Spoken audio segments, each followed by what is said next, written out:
लड़ीवार कथा श्री गुरु ग्रंथ साहब जी के पवित्र स्वरूप की आप जी सरवण कर रहे हो। रामकली की वार है। पंचम पातशाह धन गुरु अर्जन देव साहब जी के उचारण किए गए पावन अमृत बचन हैं। सरवण करने तो पहला आखिए जी सतनाम श्री वाहे गुरु साहिब जी। सतनाम वाहे गुरु साहिब जी। सलोक महला पंजवा। सोए सुनंदड़ी मेरा तन मन मौला, नाम जपंदड़ी लाली। पंजवें पातशाह धन गुरु अर्जन देव साहब ये पावन श्लोक उचारते हैं। सोए सुनंदड़ी मेरा तन मन मौला। सोए का इत्थे मतलब है सोभा। ओदियां बातां सुनदियां अकाल पुरख दियां। जिवें आपां आम शब्द कोई कनसो का लगा पता, कनसो शब्द कहने ना, कनसो कोई फलाने की कनसो लई है भी ओदी सुध ओदी सार। इत्थे सोए का मतलब है भी परमेश्वर की सोए, ओदी शोभा, ओदी वडियाई, ओदी खबर। कहते जदों सुनी सोए सुनंदड़ी, ओदी शोभा सुनी, मेरा तन मन मौला। ओदी शोभा सुनदियां मेरा तन भी खिड़ गया ते मन भी खिड़ गया। मौला का मतलब हुंदा खिड़ जाना। अपने मालक की वडियाई सुन के खेड़े च आ जाना। हिरदा अदब नाल भर जाना। जदों अपने साहब का नाम सुनिए तो सुनदियां हिरदा अदब नाल भर जाए। मुसलमान धर्म विच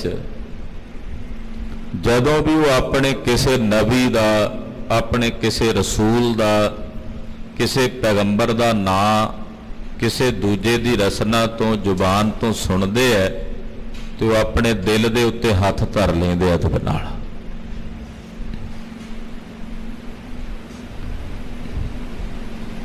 अकाल पुरख परमेश्वर दे 10 जामे इस मात लोक की धरती ते गुरु नानक साहब तो लैके गुरु गोबिंद सिंह साहब तक वरते। गुर सिख जदों अपने साहब का नाम सुने, सुनदियां गुरसिख का हिरदा अपने मालक दे प्रेम दे वजब विच आ करके रंगिया जाए, उन्होंने कहते हैं तन ते मन मौलिया गया, खेड़े विच आ गया। हिरदा पत्थर ना होवे कि गुरु पातशाह का नाम सुन के इनू कोई असर ही ना हो।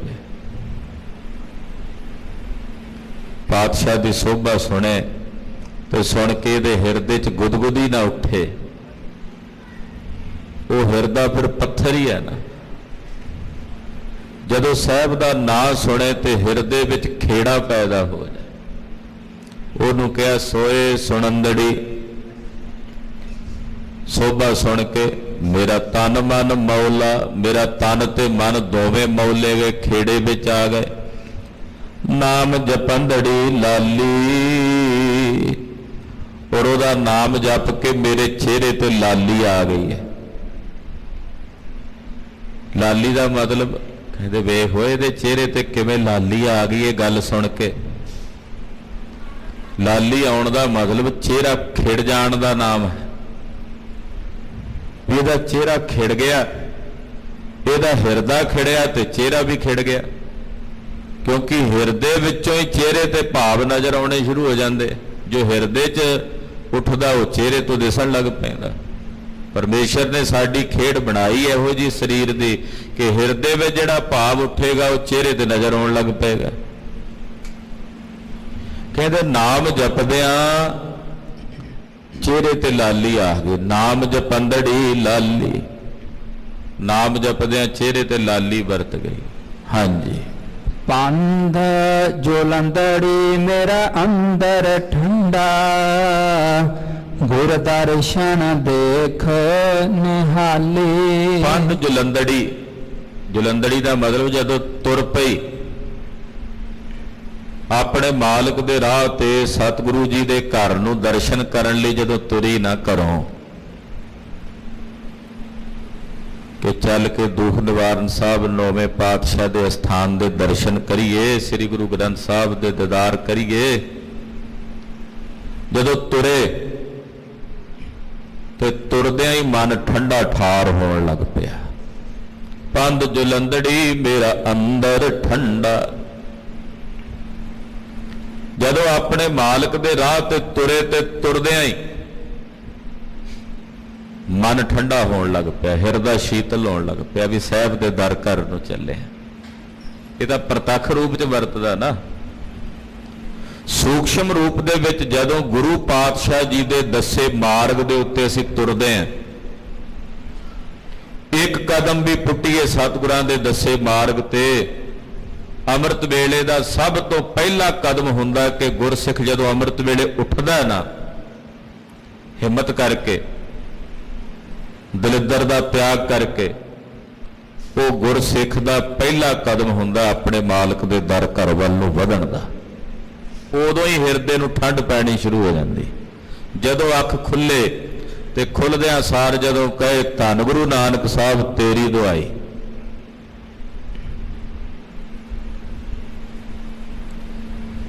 ਬਚਪਨ 'ਚ ਜਦੋਂ ਅੰਮ੍ਰਿਤ ਵੇਲੇ ਉਠਾਇਆ ਜਾਣਾ ਬਜ਼ੁਰਗਾਂ ਵੱਲੋਂ, ਉਹਨਾਂ ਨੂੰ ਪੁੱਛਣਾ ਕਿ ਨੀਂਦ ਆਉਂਦੀ ਹੈ, ਦਲਿੱਦਰ ਘੇਰਦਾ, ਕੀ ਕਰੀਏ? ਤਾਂ ਉਹਨਾਂ ਨੇ ਬੜੇ ਪਿਆਰੇ ਬਚਨ ਕਹਿਣੇ ਵੀ ਗੁਰੂ ਨਾਨਕ ਸਾਹਿਬ ਦਾ ਨਾਂ ਸੁਣ ਕੇ ਨਾ ਕਲਯੁਗ ਭੱਜ ਜਾਂਦਾ। ਤੇ ਪੁੱਤਰਾ, ਜਦੋਂ ਅੰਮ੍ਰਿਤ ਵੇਲੇ ਉੱਠੇ ਉਦੋਂ ਰਸਨਾ ਤੋਂ ਕਿਹਾ ਕਰ ਧੰਨ ਗੁਰੂ ਨਾਨਕ ਸਾਹਿਬ ਤੇਰੀ ਦੁਆਈ। ਕਹਿੰਦੇ ਦਲਿੱਦਰ ਦਾ ਪਤਾ ਹੀ ਨਹੀਂ ਲੱਗਣਾ ਕਿੱਧਰ ਗਿਆ, ਆਲਸ ਦਾ ਪਤਾ ਹੀ ਨਹੀਂ ਲੱਗਣਾ। ਇਹ ਪਹਿਲਾ ਕਦਮ ਹੈ। ਜਦੋਂ ਇਸ਼ਨਾਨ ਕਰੇ ਦੂਸਰਾ, ਨਿਤਨੇਮ ਕਰਨ ਬੈਠ ਜਾਏ ਤੀਸਰਾ, ਇਹ ਗੁਰੂ ਸਾਹਿਬ ਜੀ ਵੱਲ ਤੁਰਨ ਦਾ ਮਾਰਗ ਹੈ। ਜਦੋਂ ਇਸ ਰਸਤੇ ਤੇ ਤੁਰੇਗਾ, ਪੰਧ ਜੁਲੰਧੜੀ ਮੇਰਾ ਅੰਦਰ ਠੰਡਾ, ਮੇਰਾ ਅੰਤःਕਰਨ, ਮੇਰਾ ਹਿਰਦਾ ਠੰਡਾ ਠਾਰ ਹੋ ਜਾਂਦਾ, ਅੰਦਰ ਸ਼ੀਤਲ ਹੋ ਜਾਂਦਾ ਹੈ। ਤੇ ਜਦੋਂ ਆ ਕੇ ਸਤਿਗੁਰੂ ਸ੍ਰੀ ਗੁਰੂ ਗ੍ਰੰਥ ਸਾਹਿਬ ਜੀ ਦੇ ਦਰਸ਼ਨ ਕਰੀਏ ਤੇ ਆ ਕੇ ਦਰਸ਼ਨ ਕਰਦਿਆਂ ਗੁਰ ਦਰਸ਼ਨ ਦੇਖ ਨਿਹਾਲੀ, ਗੁਰੂ ਸਾਹਿਬ ਦੇ ਦਰਸ਼ਨ ਕਰਦਿਆਂ ਹੀ ਫਿਰ ਨਿਹਾਲ ਨਿਹਾਲ ਹੋ ਜਾਈਦਾ। ਗੁਰ ਦਰਸ਼ਨ ਦੇਖ ਨਿਹਾਲੀ, ਗੁਰ ਦਰਸ਼ਨ ਦੇਖ ਨਿਹਾਲੀ, ਗੁਰ ਦਰਸ਼ਨ ਦੇਖ ਨਿਹਾਲੀ, ਗੁਰ ਦਰਸ਼ਨ ਦੇਖ ਨਿਹਾਲੀ।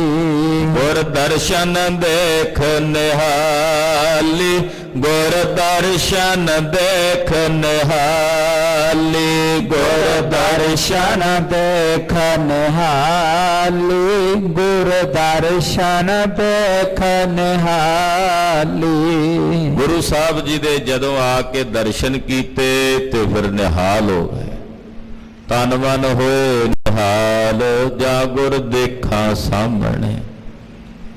ਸਤਿਗੁਰੂ ਜੀ ਦੇ ਦਰਸ਼ਨ ਕਰਦਿਆਂ ਫਿਰ ਨਿਹਾਲੀ ਦਾ ਮਤਲਬ ਹੁੰਦਾ ਵੀ ਕੋਈ ਇੱਛਾ ਹੀ ਨਹੀਂ ਰਹੀ। ਜਦੋਂ ਦਰਸ਼ਨ ਕੀਤੇ, ਪਹਿਲਾਂ ਸੋਚਿਆ ਸੀ ਵੀ ਜਾਵਾਂਗੇ ਗੁਰੂ ਘਰ, ਮਹਾਰਾਜ ਜੀ ਦੇ ਦਰਸ਼ਨ ਕਰਕੇ ਤੇ ਆ ਕੁਝ ਮੰਗਾਂਗੇ। ਜਦੋਂ ਆਏ ਦਰਸ਼ਨ ਕਰਦਿਆਂ ਹੀ ਨਿਹਾਲ ਹੋ ਗਏ, ਕੁਝ ਮੰਗਣ ਦੀ ਇੱਛਾ ਹੀ ਨਹੀਂ ਰਹੀ ਵੀ ਮੰਗੀਏ ਕੀ, ਆਖੀਏ ਕੀ, ਕਹੀਏ ਕੀ। ਉਹਨੂੰ ਕਹਿੰਦੇ ਨਿਹਾਲ ਹੋ ਜਾਣਾ, ਸੰਤੁਸ਼ਟ। ਜਦੋਂ ਨਿਹਾਲ ਸ਼ਬਦ ਆਉਂਦਾ ਨਾ, ਨਿਹਾਲ ਦਾ ਮਤਲਬ ਹੁੰਦਾ ਵੀ ਸੰਤੁਸ਼ਟ ਹੋ ਗਏ। ਇਹ ਆਪਣੇ ਆਮ ਗੁਰਸਿੱਖਾਂ ਦੇ ਬੋਲ ਚਾਲ ਵਿੱਚ ਜਦੋਂ ਕੋਈ ਜਲ ਪਾਣੀ ਪ੍ਰਸ਼ਾਦਾ ਛਕ ਲਈਏ, ਕੋਈ ਦੁਬਾਰਾ ਆ ਕੇ ਪੁੱਛੇ, ਕਹਿੰਦੇ ਨਿਹਾਲ ਹੋ ਗਏ ਆ ਬਈ, ਬਸ ਹੁਣ ਕੋਈ ਨਿਹਾਲ ਦਾ ਮਤਲਬ ਸੰਤੁਸ਼ਟ ਹੋ ਗਏ। ਨਿਹਾਲੀ ਦਾ ਮਤਲਬ ਜਦੋਂ ਗੁਰੂ ਦੇ ਦਰਸ਼ਨ ਕੀਤੇ ਤੇ ਨਿਹਾਲ ਹੋ ਗਏ। ਕੀ ਮੰਗੀ, ਇੱਛਾ ਹੀ ਨਹੀਂ ਰਹੀ, ਕੋਈ ਖਾਹਿਸ਼ ਹੀ ਨਹੀਂ ਰਹੀ। ਇਹ ਗੁਰੂ ਸਾਹਿਬ ਦੇ ਦਰਸ਼ਨਾਂ ਦਾ ਪ੍ਰਤਾਪ ਹੈ। ਹਾਂਜੀ। ਮਹੱਲਾ ਪੰਜਵਾ। ਹੱਠ ਮੰਝਾਹੂ ਮੈਂ ਮਾਣਕ ਲੱਦਾ। ਪੰਜਵੇਂ ਪਾਤਸ਼ਾਹ ਜੀ ਫਰਮਾਉਂਦੇ ਆ ਹੱਠ ਮੰਝਾਹੂ ਮੈਂ ਮਾਣਕ ਲੱਦਾ। ਹੱਠ ਮੰਝਾਹੂ ਦਾ ਮਤਲਬ ਆਪਣੇ ਹਿਰਦੇ ਦੇ ਵਿੱਚ, ਮੰਝਾਹੂ ਵਿੱਚ, ਹੱਠ ਨਾਮ ਹਿਰਦੇ ਦਾ, ਹੱਠ ਹਿਰਦੇ ਤੋਂ ਹੀ ਹੱਠ ਬਣਿਆ। ਆਪਣੇ ਹਿਰਦੇ ਦੇ ਵਿੱਚੋਂ ਮੈਂ ਜਿਹੜੀ ਆਤਮਾ ਸੀ, ਮੇਰੇ ਪ੍ਰਮਾਤਮਾ ਦੇ ਸਰੂਪ ਦੀ ਚੇਤਨਾ, ਉਹ ਮਾਣਕ ਮੈਂ ਆਪਣੇ ਅੰਦਰੋਂ ਲੱਭ ਲਿਆ। ਪਰਮੇਸ਼ਰ ਮਾਣਕ ਹੈ, ਉਹ ਮੈਂ ਆਪਣੇ ਅੰਦਰੋਂ ਲੱਭਿਆ, ਕਿਉਂਕਿ ਬਾਹਰ ਤਾਂ ਭਰਮ ਹੀ ਸੀ, ਅੰਦਰੋਂ ਲੱਭਿਆ। ਉਹ ਪਹਿਲਾਂ ਭਰਮ 'ਚ ਬਾਹਰ ਭਟਕਦੇ ਫਿਰੇ, ਲੱਭਦੇ ਫਿਰੇ, ਪਰ ਉਹ ਬਾਹਰ ਸੀਗਾ ਹੀ ਨਹੀਂ, ਹੈ ਹੀ ਅੰਦਰ ਸੀ। ਤੋ ਮੈਂ ਆਪਣੇ ਹਿਰਦੇ ਦੇ ਵਿੱਚੋਂ ਆਪਣੇ ਉਸ ਮਾਣਕ ਸਰੂਪ ਅਕਾਲ ਪੁਰਖ ਪਰਮੇਸ਼ਰ ਨੂੰ ਲੱਭ ਲਿਆ। ਮੁੱਲ ਨਾ ਕਿੱਧਾ ਮੈਂ ਕੋ ਸਤਿਗੁਰ ਦਿੱਤਾ। ਜੇ ਕੋਈ ਆਖੇ ਵੀ ਮੁੱਲ ਦੇ ਕੇ ਮਿਲਦਾ, ਕਹਿੰਦੇ ਮੁੱਲ ਦੇ ਕੇ ਨਹੀਂ ਮਿਲਦਾ। ਉਹ ਜਿਹੜਾ ਪਰਮੇਸ਼ਰ ਰੂਪੀ ਮਾਣਕ ਹੈ, ਉਹ ਮੁੱਲ ਦੇ ਕੇ ਨਹੀਂ ਮਿਲਦਾ। ਮੁੱਲ ਨਾ ਕਿੱਦਾ, ਮੁੱਲ ਦੇ ਕੇ ਨਹੀਂ ਜੇ ਲੱਭਦਾ ਮਿਲਦਾ। ਕਹਿੰਦੇ ਜੀ ਕਿਹਨੂੰ ਕਿਵੇਂ ਮਿਲਿਆ ਆਪ ਜੀ ਨੂੰ? ਮੈਂ ਕੋ ਸਤਿਗੁਰ ਦਿੱਤਾ। ਕਹਿੰਦੇ ਜੀ ਮੈਨੂੰ ਮੇਰੇ ਸਤਿਗੁਰਾਂ ਨੇ ਦਿੱਤਾ ਹੈ। ਇਧਰ ਮੁਲਤਾਨ ਦੇ ਇਲਾਕੇ 'ਚ ਬੋਲੀ ਜਾਂਦੀ, ਸਾਡੇ ਪੰਜਾਬ ਦਾ ਪੁਰਾਣਾ ਪੰਜਾਬ, ਉੱਥੇ ਮੈਂ ਕੋ ਸਤਿਗੁਰ ਦਿੱਤਾ। ਆਪਾਂ ਕਹਿੰਦੇ ਮੈਨੂੰ ਦਿੱਤਾ, ਕਹਿੰਦੇ ਮੈਂ ਕੋ, ਮੇਰੇ ਸਤਿਗੁਰੂ ਜੀ ਨੇ ਮੈਨੂੰ ਉਹ ਅਕਾਲ ਪੁਰਖ ਰੂਪੀ ਮਾਣਕ ਦਿੱਤਾ ਹੈ, ਮੁੱਲ ਦੇ ਕੇ ਨਹੀਂ ਮਿਲਿਆ ਉਹ। ਹਾਂਜੀ। ਢੂੰਡ ਮੰਝਾਈ ਥਿਆ ਥਿੱਤਾ। ਢੂੰਡ ਮੰਝਾਈ ਕਹਿੰਦੇ ਜਿਹੜਾ ਲੱਭਣਾ ਸੀ, ਉਹਦੇ ਤੋਂ ਮੈਂ ਰਹਿਤ ਹੋ ਗਈ। ਵੀ ਜਿਹੜੀ ਮੈਂ ਭਾਲਦੀ ਫਿਰਦੀ ਸੀ, ਇੱਧਰ ਉੱਧਰ ਲੱਭਦੀ ਫਿਰਦੀ ਸੀ, ਉਹ ਮੇਰੇ ਤੋਂ ਦੂਰ ਹੋ ਗਈ। ਥਿਆ ਥਿੱਤਾ ਦਾ ਮਤਲਬ ਹੁੰਦਾ ਕਿ ਮੈਂ ਆਪਣੇ ਅੰਦਰੋਂ ਹੀ ਉਸ ਮਾਲਕ ਦੇ ਸਰੂਪ ਨੂੰ ਪ੍ਰਾਪਤ ਕਰਕੇ ਹੁਣ ਟਿਕ ਗਿਆ, ਟਿਕਾ ਮਿਲ ਗਿਆ। ਹਾਂਜੀ। ਜਨਮ ਪਦਾਰਥ ਨਾਨਕ ਜਿੱਤਾ। ਧੰਨ ਗੁਰੂ ਅਰਜਨ ਦੇਵ ਸਾਹਿਬ ਜੀ ਕਹਿੰਦੇ ਮੈਂ ਆਪਣੇ ਜਨਮ ਪਦਾਰਥ ਨੂੰ ਜਿੱਤ ਲਿਆ। ਜਿਹੜੇ ਗੁਰਮੁਖ ਨੇ ਇਉਂ ਆਪਣੇ ਜਨਮ ਰੂਪੀ ਪਦਾਰਥ ਨੂੰ ਜਿੱਤ ਲੈਂਦੇ ਹਨ। ਪੌੜੀ ਜਿਸ ਕੈ ਮਸਤਕ ਕਰਮ ਹੋਏ ਸੋ ਸੇਵਾ ਲਾਗਾ। ਪੌੜੀ ਮਹਾਰਾਜ ਪੰਜਵੇਂ ਪਾਤਸ਼ਾਹ ਜੀ ਉਚਾਰਦੇ ਕਿ ਜਿਸ ਦੇ ਮੱਥੇ ਤੇ ਕਰਮ ਹੋ, ਪਰਮੇਸ਼ਰ ਨੇ ਭਾਗ ਪਾਏ ਨੇ, ਉਹੀ ਸਾਹਿਬ ਦੀ ਸੇਵਾ ਵਿੱਚ ਲੱਗਦੇ। ਜਿਹਦੇ ਕਰਮਾਂ 'ਚ ਹੈ, ਜਿਹਦੇ ਮਸਤਕ ਤੇ ਕਰਮ ਲਿਖੇ ਨੇ, ਉਹ ਸੇਵਾ 'ਚ ਲੱਗ ਜਾਂਦਾ। ਇਸ ਕਾ ਮਸਤਕ ਭਾਗ ਸੋ ਸੇਵਾ ਲਾਗਾ। ਉਹੀ ਸੇਵਾ ਵਿੱਚ ਲੱਗਦਾ ਜਿਹਦੇ ਕਰਮ ਹੋਣ, ਜਿਹਦੇ ਪਰਮੇਸ਼ਰ ਨੇ ਭਾਗਾਂ 'ਚ ਲਿਖ ਦਿੱਤਾ ਹੈ। ਜਿਸ ਗੁਰ ਮਿਲ ਕਮਲ ਪ੍ਰਗਾਸਿਆ ਸੋ ਅਨ ਦਿਨ ਜਾਗਾ। ਪਾਤਸ਼ਾਹ ਕਹਿੰਦੇ ਜਿਹਦਾ ਗੁਰੂ ਨਾਲ ਮਿਲ ਕੇ ਹਿਰਦਾ ਕਮਲ ਖਿੜ ਗਿਆ, ਜਿਸ ਗੁਰ ਮਿਲ ਕਮਲ ਪ੍ਰਗਾਸਿਆ, ਜਿਹਦੇ ਹਿਰਦੇ ਰੂਪੀ ਕਮਲ ਵਿੱਚ ਖੇੜਾ ਖਿੜ ਗਿਆ ਗੁਰੂ ਨਾਲ ਮਿਲ ਕੇ, ਉਹ ਫਿਰ ਰਾਤ ਦਿਨ ਜਾਗਦੇ। ਸੋ ਅਨ ਦਿਨ ਜਾਗਾ। ਉਹ ਫਿਰ ਰਾਤ ਦਿਨ ਜਾਗਣ ਦਾ ਮਤਲਬ ਹੁੰਦਾ ਸੁਚੇਤ ਹੋ ਕੇ ਰਹਿੰਦੇ, ਕਿਸੇ ਪਾਪ ਵਿੱਚ ਗਲਤ ਨਹੀਂ ਹੁੰਦੇ। ਜਾਗਣ ਦਾ ਮਤਲਬ ਕੱਲਾ ਸਰੀਰ ਕਰਕੇ ਜਾਗਣਾ ਥੋੜੀ ਹੁੰਦਾ। ਜਾਗਣ ਦਾ ਮਤਲਬ ਸੁਚੇਤ ਹੋ ਜਾਣਾ, ਸਾਵਧਾਨ ਹੋ ਜਾਣਾ ਕਿ ਮਾੜਾ ਭੈੜਾ ਕਰਮ ਹੈ, ਇਹਦੇ ਵਿੱਚ ਨਹੀਂ ਗਲਤ ਹੋਣਾ। ਜਿਹੜਾ ਗੁਰੂ ਨਾਲ ਮਿਲ ਕੇ ਆਪਣੇ ਹਿਰਦੇ 'ਚ ਗਿਆਨ ਕਮਲ ਰੂਪੀ ਖੇੜੇ ਨੂੰ ਖੜਾ ਲੈਂਦਾ, ਜਾਂ ਇਦਾਂ ਕਹਿ ਲਓ ਵੀ ਜਿਹਦੇ ਨਾਲ ਗੁਰੂ, ਜਿਸ ਦਾ ਗੁਰੂ ਨਾਲ ਮੇਲ ਹੋ ਗਿਆ, ਔਰ ਜਿਸ ਦੇ ਅੰਦਰ ਗੁਰੂ ਨੇ ਕਿਰਪਾ ਕਰਕੇ ਗਿਆਨ ਦਾ ਪ੍ਰਕਾਸ਼ ਕਰ ਦਿੱਤਾ, ਉਹ ਫਿਰ ਰਾਤ ਦਿਨ ਜਾਗਦਾ ਹੈ, ਸੁਚੇਤ ਰਹਿੰਦਾ ਹੈ, ਸਾਵਧਾਨ ਰਹਿੰਦਾ ਹੈ। ਉਹ ਕਿਸੇ ਵੀ ਪ੍ਰਕਾਰ ਦੇ ਮਾੜੇ ਔਰ ਭੈੜੇ ਕਰਮ ਦੇ ਵਿੱਚ ਪ੍ਰਵਿਰਤ ਨਹੀਂ ਹੁੰਦਾ। ਲੱਗਾ ਰੰਗ ਚਰਨਾਰ ਬਿੰਦ ਸਭ ਭ੍ਰਮ ਪਉ ਭਾਗਾ। ਜਿਹੜਾ ਅਕਾਲ ਪੁਰਖ ਵਾਹਿਗੁਰੂ ਪਰਮੇਸ਼ਰ ਦੇ ਚਰਨਾ ਕਮਲਾਂ ਨਾਲ ਲੱਗ ਗਿਆ, ਜੁੜ ਗਿਆ, ਚਰਨਾਰ ਬਿੰਦ, ਪਰਮੇਸ਼ਰ ਦੇ ਚਰਨ ਕਮਲ, ਅਕਾਲ ਪੁਰਖ ਦੇ ਚਰਨ ਕਮਲ, ਅਕਾਲ ਪੁਰਖ ਦੇ ਚਰਨ ਕਮਲ ਕਿਹੜੇ ਨੇ? ਅਕਾਲ ਪੁਰਖ ਦੇ ਚਰਨ ਕਮਲ ਉਹਦਾ ਨਾਮ ਹੈ। ਚਿਤ ਚਰਨ ਨਾਮ, ਪਰਮੇਸ਼ਰ ਦੇ ਨਾਮ ਰੂਪੀ ਚਰਨ ਕਮਲਾਂ ਨਾਲ ਜਿਹੜਾ ਲੱਗ ਗਿਆ, ਜੁੜ ਗਿਆ, ਸਭ ਭਰਮ ਭਉ ਭਾਗਾ, ਉਹਦੇ ਹਿਰਦੇ ਚੋਂ ਸਾਰੇ ਭਰਮ, ਸਾਰੇ ਡਰ ਭੱਜ ਜਾਂਦੇ ਹਨ। ਨਾ ਉਹਦੇ ਅੰਦਰ ਕੋਈ ਭਰਮ ਰਹਿੰਦਾ, ਨਾ ਕੋਈ ਡਰ। ਜਿੱਥੇ ਭਰਮ ਹੋਵੇਗਾ ਉੱਥੇ ਡਰ ਹੋਵੇਗਾ, ਜਿੱਥੇ ਭਰਮ ਨਹੀਂ ਉੱਥੇ ਡਰ ਵੀ ਨਹੀਂ। ਜਿੱਥੇ ਭਰਮ ਹੋਵੇਗਾ ਉੱਥੇ ਡਰ। ਤੁਹਾਡੇ ਅੰਦਰ ਕਿਸੇ ਤੁਹਾਡੇ ਮਿੱਤਰ ਪ੍ਰਤੀ, ਰਿਸ਼ਤੇਦਾਰ ਪ੍ਰਤੀ ਭਰਮ ਪੈ ਜਾਏ, ਉੱਥੇ ਡਰ ਵੀ ਹੋਵੇਗਾ ਵੀ ਖਬਰੇ ਹੁਣੇ ਕੀ ਕਰੇਗਾ, ਡਰ ਪੈ ਜਾਏਗਾ। ਜਿੱਥੇ ਭਰਮ ਨਹੀਂ ਹੈ ਉੱਥੇ ਡਰ ਵੀ ਨਹੀਂ ਹੈ। ਅਕਾਲ ਪੁਰਖ ਜੀ ਦੇ ਚਰਨ ਕਮਲਾਂ ਦਾ ਆਸਰਾ ਜਿਨ੍ਹਾਂ ਗੁਰਮੁਖਾਂ ਨੇ ਲੈ ਲਿਆ, ਉਹਨਾਂ ਅੰਦਰ ਨਾ ਤਾਂ ਭਰਮ ਰਹਿੰਦਾ ਤੇ ਨਾ ਹੀ ਡਰ ਰਹਿੰਦਾ। ਉਹ ਭਰਮ ਤੇ ਭਉ ਦੋਨਾਂ ਤੋਂ ਰਹਿਤ ਹੋ ਜਾਂਦੇ ਹਨ। ਆਤਮ ਜਿੱਤਾ ਗੁਰਮਤਿ ਆਗੰਜਤ ਭਾਗਾ। ਗੁਰੂ ਦੀ ਮੱਤ ਦੁਆਰਾ ਉਹ ਆਪਣੀ ਆਤਮਾ ਨੂੰ ਜਿੱਤ ਲੈਂਦੇ ਹੈ। ਆਤਮ ਜਿੱਤਾ, ਇੱਥੇ ਆਤਮ ਦਾ ਅਰਥ ਹੈ ਮਨ। ਕਈ ਥਾਵਾਂ ਤੇ ਆਤਮ ਦਾ ਅਰਥ ਹੁੰਦਾ ਮਨ। ਗੁਰਬਾਣੀ ਦੇ ਪ੍ਰਕਰਣ ਮੁਤਾਬਕ ਸ਼ਬਦਾਂ ਦੇ ਅਰਥ ਹੁੰਦੇ,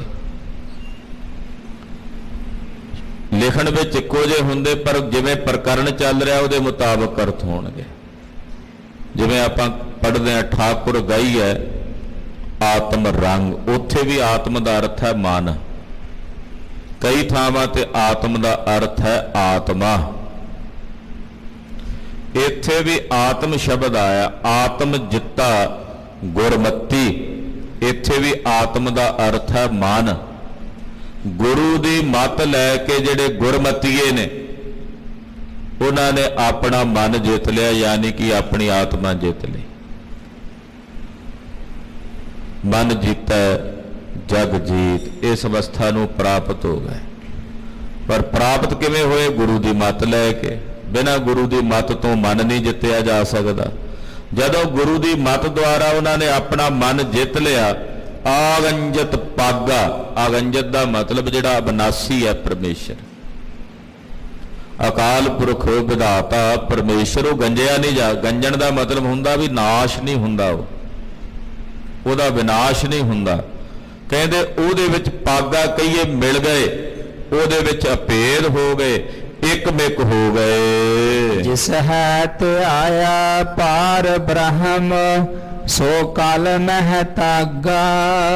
ਜਿਨ੍ਹਾਂ ਨੇ ਉਸ ਅਕਾਲ ਪੁਰਖ ਵਾਹਿਗੁਰੂ ਪਰਮੇਸ਼ਰ ਨੂੰ ਧਿਆਇਆ, ਜਿਸ ਹੈ ਧਿਆਇਆ ਪਾਰ ਬ੍ਰਹਮ, ਉਹੀ ਇਸ ਕਲਯੁਗ ਦੇ ਵਿੱਚ ਤਤੱਗ ਹੋ ਗਿਆ। ਤਤੱਗ ਦਾ ਮਤਲਬ ਹੁੰਦਾ ਆਤਮ ਗਿਆਨੀ ਹੋ ਗਿਆ, ਬ੍ਰਹਮ ਗਿਆਨੀ ਹੋ ਗਿਆ। ਤਤਵ ਗਿਆਨ ਨੂੰ ਉਸਨੇ ਹਾਸਲ ਕਰ ਲਿਆ, ਪ੍ਰਾਪਤ ਕਰ ਲਿਆ। ਜਿਨ੍ਹਾਂ ਨੇ ਉਸ ਹਰੀ ਅਕਾਲ ਪੁਰਖ ਪਰਮੇਸ਼ਰ ਨੂੰ ਧਿਆਉਣਾ ਕੀਤਾ ਹੈ, ਜਿਹੜੇ ਉਹਨੂੰ ਆਰਾਧਦੇ ਨੇ, ਧਿਆਉਂਦੇ ਨੇ, ਉਹ ਤਤਵ ਗਿਆਨੀ ਹੋ ਜਾਂਦੇ। ਉਹਨਾਂ ਨੂੰ ਆਤਮ ਗਿਆਨ ਦੀ ਸੋਝੀ ਹੋ ਜਾਂਦੀ ਹੈ ਜੀ। ਸਾਧੂ ਸੰਗਤ ਨਿਰਮਲਾ 860 ਮਜ ਨਾਗਾ। ਕਹਿੰਦੇ ਸਾਧੂ ਜਨਾਂ ਦੀ ਜਿਹੜੀ ਸੰਗਤ ਹੈ, ਉਹਨਾਂ ਦੀ ਸੰਗਤ ਨਿਰਮਲ ਤੇ ਪਵਿੱਤਰ ਹੈ। ਜਦੋਂ ਸਾਧੂ ਜਨਾਂ ਦੀ ਸੰਗਤ ਵਿੱਚ ਬੈਠ ਜਾਓ, ਉਹਨਾਂ ਦੀ ਸੰਗਤ ਵਿੱਚ ਬੈਠ ਕੇ ਕਥਾ ਸੁਣ ਲਓ, ਕੀਰਤਨ ਸੁਣ ਲਓ, ਤਾਂ ਸਮਝ ਲਓ ਤੁਸੀਂ 68 ਤੀਰਥਾਂ ਦਾ ਇਸ਼ਨਾਨ ਕਰ ਲਿਆ। 860 ਮਜ ਨਾਗਾ, ਕਹਿੰਦੇ ਇੰਨੀ ਨਿਰਮਲ ਹੈ ਸਾਧ ਸੰਗਤ। ਸਾਧੂ ਜਨਾਂ ਦੀ ਸੰਗਤ ਇਤਨੀ ਨਿਰਮਲ, ਇਤਨੀ ਪਵਿੱਤਰ ਹੈ, ਇਤਨੀ ਸ਼ੁੱਧ ਹੈ ਕਿ ਜਦੋਂ ਤੁਸੀਂ ਸਾਧ ਸੰਗਤ ਵਿੱਚ ਬੈਠਦੇ ਹੋ ਤਾਂ ਇਉਂ ਸਮਝ ਲਓ ਵੀ ਤੁਸੀਂ 68 ਤੀਰਥਾਂ ਦਾ ਇਸ਼ਨਾਨ ਕਰ ਲਿਆ। 860, ਕਿਉਂਕਿ ਜਿੱਥੇ ਮਹਾਂਪੁਰਖ ਸਾਧੂ ਚਰਨ ਧਰਦੇ ਆ, ਉਹ ਥਾਂ 68 ਤੀਰਥਾਂ ਦੇ ਤੁੱਲ ਹੋ ਜਾਂਦੀ। 68 ਤੀਰਥ ਜਹ ਸਾਧ ਪਗ ਧਰੈ, ਜਿੱਥੇ ਰੱਬ ਦੇ ਪਿਆਰੇ ਮਹਾਂਪੁਰਖ ਸਾਧੂ ਆਪਣਾ ਚਰਨ ਧਾਰ ਦੇਣ, ਉਹ ਜਗ੍ਹਾ 68 ਤੀਰਥਾਂ ਦੇ ਮਨਿੰਦ ਹੋ ਜਾਂਦੀ। ਤੇ ਜੇ ਉਹਨਾਂ ਦੀ ਸੰਗਤ ਵਿੱਚ ਬੈਠ ਕੇ ਹਰੀ ਜਸ ਸੁਣ ਲਈਏ ਤਾਂ ਸਮਝ ਲਓ 68 ਤੀਰਥਾਂ ਦਾ ਇਸ਼ਨਾਨ ਹੋ ਗਿਆ। ਜਿਸ ਪ੍ਰਭ ਮਿਲਿਆ ਆਪਣਾ ਸੋ ਪੁਰਖ ਸੁਭਾਗਾ। ਜਿਨ੍ਹਾਂ ਨੂੰ ਆਪਣੇ ਪ੍ਰਭੂ ਦੇ ਸਰੂਪ ਦੀ ਪ੍ਰਾਪਤੀ ਹੋ ਗਈ, ਜਿਨ੍ਹਾਂ ਨੂੰ ਆਪਣਾ ਪ੍ਰਭੂ ਮਿਲ ਗਿਆ।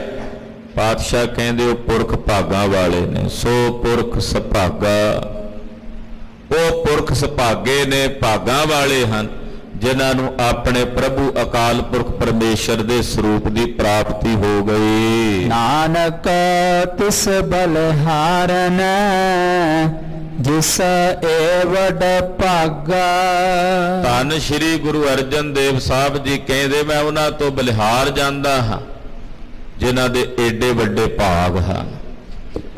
ਕਿਹਨਾਂ ਦੇ ਏਡੇ ਵੱਡੇ ਭਾਗ ਨੇ?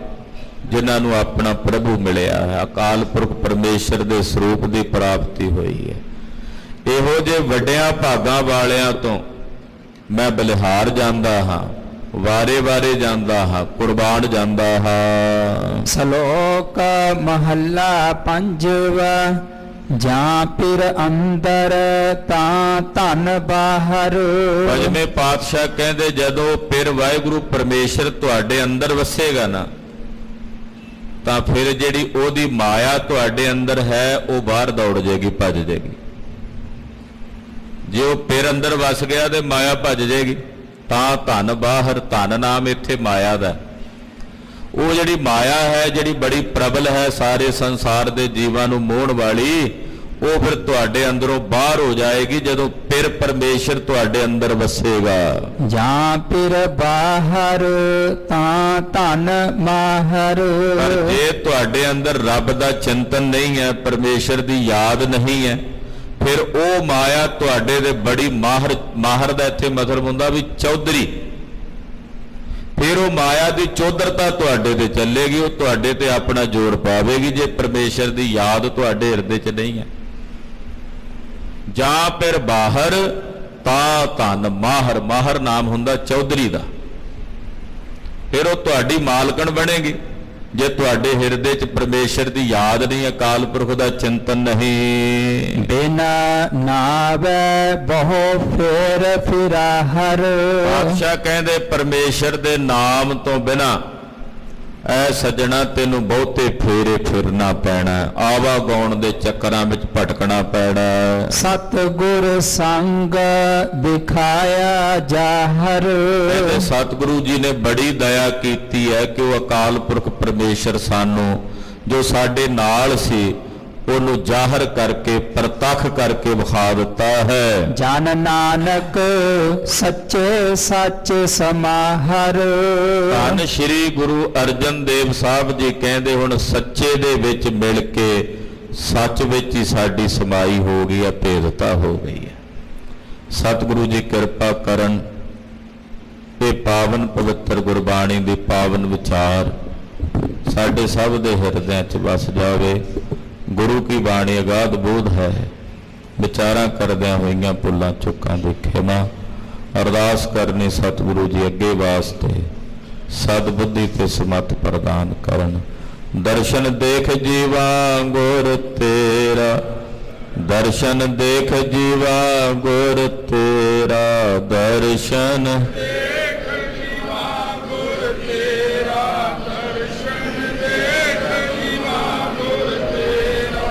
ਦਰਸ਼ਨ ਦੇਖ ਜੀਵਾ ਗੁਰ ਤੇਰਾ, ਦਰਸ਼ਨ ਦੇਖ ਜੀਵਾ ਗੁਰ ਤੇਰਾ, ਦਰਸ਼ਨ ਦੇਖ ਜੀਵਾ ਗੁਰ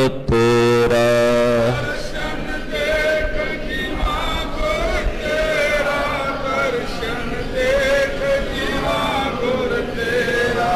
ਪੂਰਨ ਕਰਮ ਹੋਏ ਪ੍ਰਭ ਮੇਰਾ, ਪੂਰਨ ਕਰਮ ਹੋਏ ਪ੍ਰਭ ਮੇਰਾ,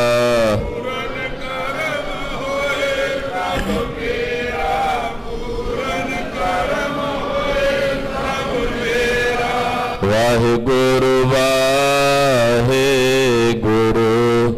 ਵਾਹਿਗੁਰੂ ਵਾਹਿਗੁਰੂ।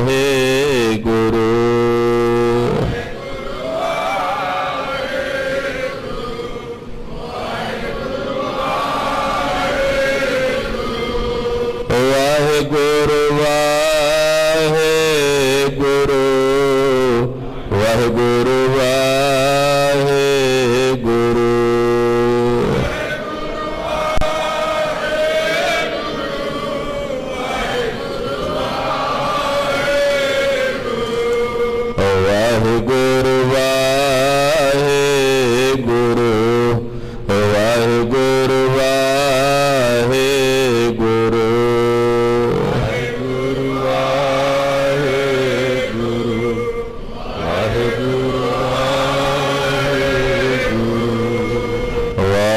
वाहिगुरु जी का खालसा वाहिगुरु जी की फतेह।